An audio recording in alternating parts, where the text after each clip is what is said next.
Good morning. This is kind of our first inaugural kickoff of the Monday morning show. I'm Kara from Purpose Driven Mom, and I help overwhelmed moms develop systems and routines so that they can manage their time, manage their lives, and just live a life by their design and their priorities.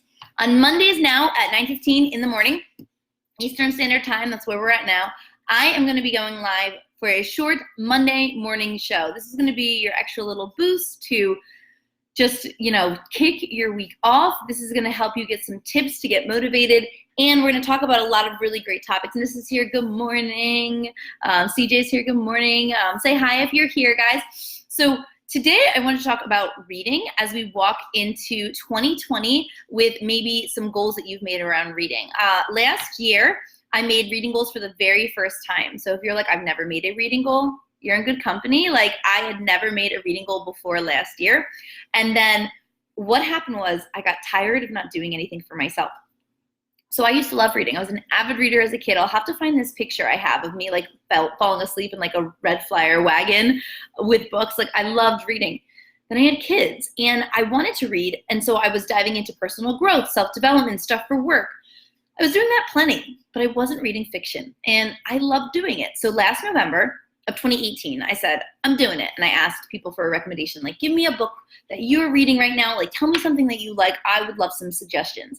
And it all started. And I read like 3 fiction books in that 6-week period before the end of the year. And I said, all right, I'm making a reading goal. So for 2019, I made a goal of 24 books, which is 2 books a month, because I decided, well, we're doing a book club in the Purpose Driven Mom Club. Every month we do a book. So I was like, all right, I know I'm going to get 1 book in, and then I'll do 1 fiction book. And for me, that was huge. Like, I had never done that before. Like, I'd never made reading goals. So I thought, this is going to be big. Well, I crushed it. In January, I also gave up television, and I read 7 books, and I was hooked again on fiction. I was reading more nonfiction. I was listening to audiobooks, and I had started to just develop a habit again. I ended the year with 44 books total, blew it out the water, and I was like, wow, I forgot that this was a hobby I love to have. And I made that reading goal. So this year for 2020, my reading goal is 52 books, which equates to 1 a week. It's not gonna be 1 a week. It's gonna be 4 a month, just because I like to go back and forth, and I'm gonna talk to you about how I read now, and it helps. So if you made a reading goal this year, I'd love to hear it. Put it in the comments. And if you haven't, don't worry. We're gonna talk about how you can get started with making some reading goals too. Jen's here. Good morning, Jen. Ignat's here, Teresa's here, hello. I see Amanda over on Instagram. Hey guys, so if you made a reading goal, you're probably like, great, where do I start? So my recommendation is whatever your reading goal is. Now it could be a certain number of books, it can be a certain genre, it can be a certain amount of time. You want a backwards plan into what that equals each week or each month. So for me, I said, all right, 24 books, or last year I guess, 24 books a month.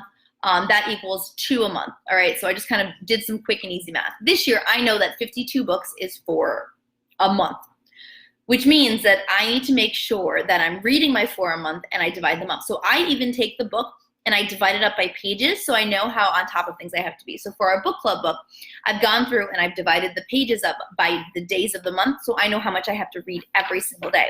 Because if you were to just tell me, like, you need to read 4 books a month, I'd put it off to the end of the month, or I wouldn't do it. Maybe you sound the same, right? Where you're like, oh, I'll get to it. When you don't put any sense of urgency on your goals, there's no push, right? You can just keep putting it off and keep putting it off.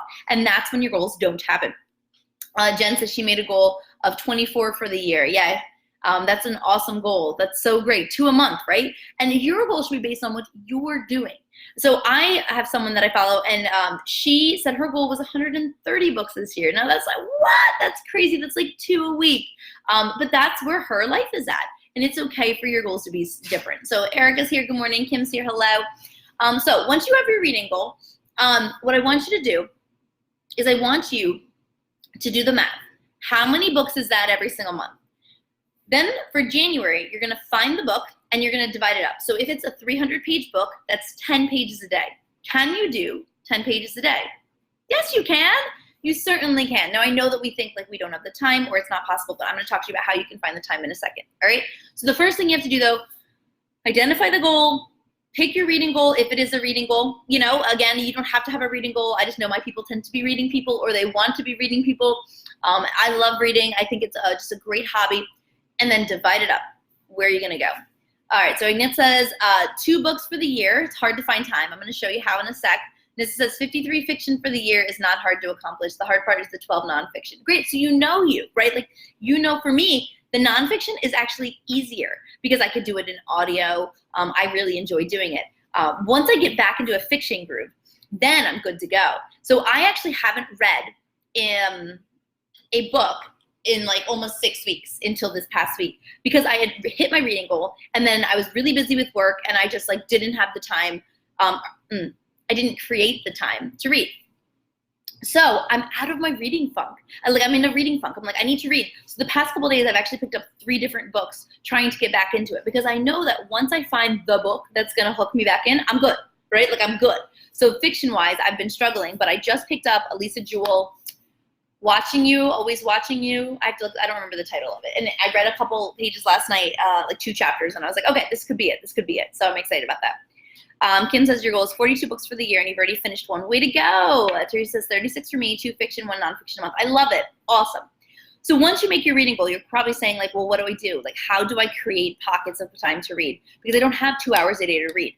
And I get that. I have 3 kids, okay? I work 2 jobs. I'm busy. You're busy. Where do you find the time?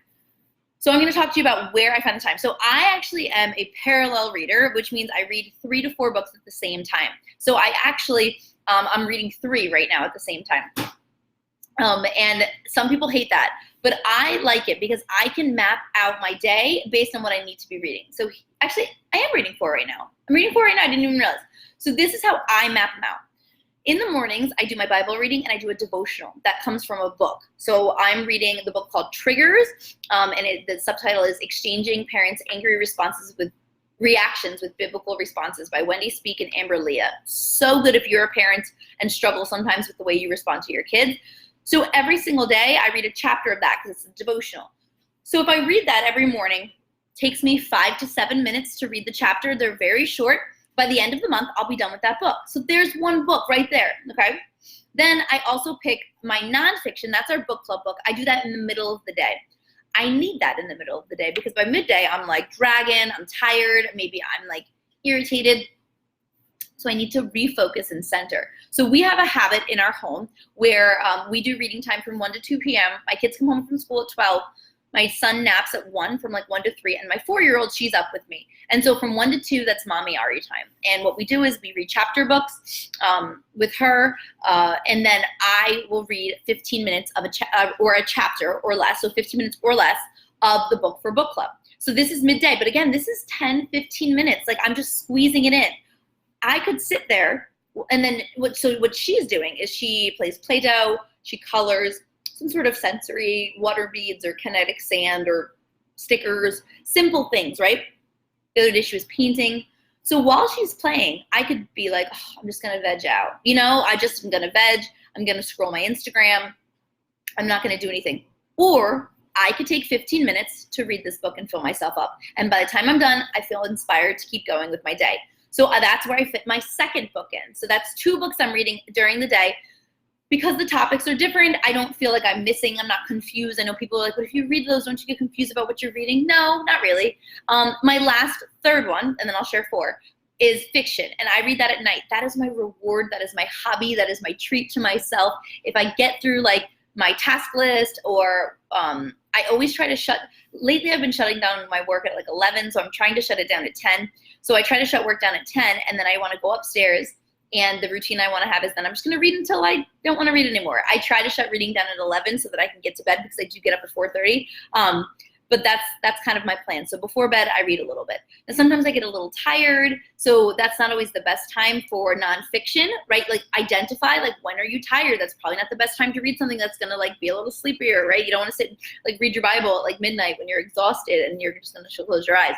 So I will read fiction because it just like keeps my attention. I also will find time to read fiction on the weekends if I have pockets at work, if I get a break, or just for fun, or if I need like to have fun time for me. But typically it's at the end of the day.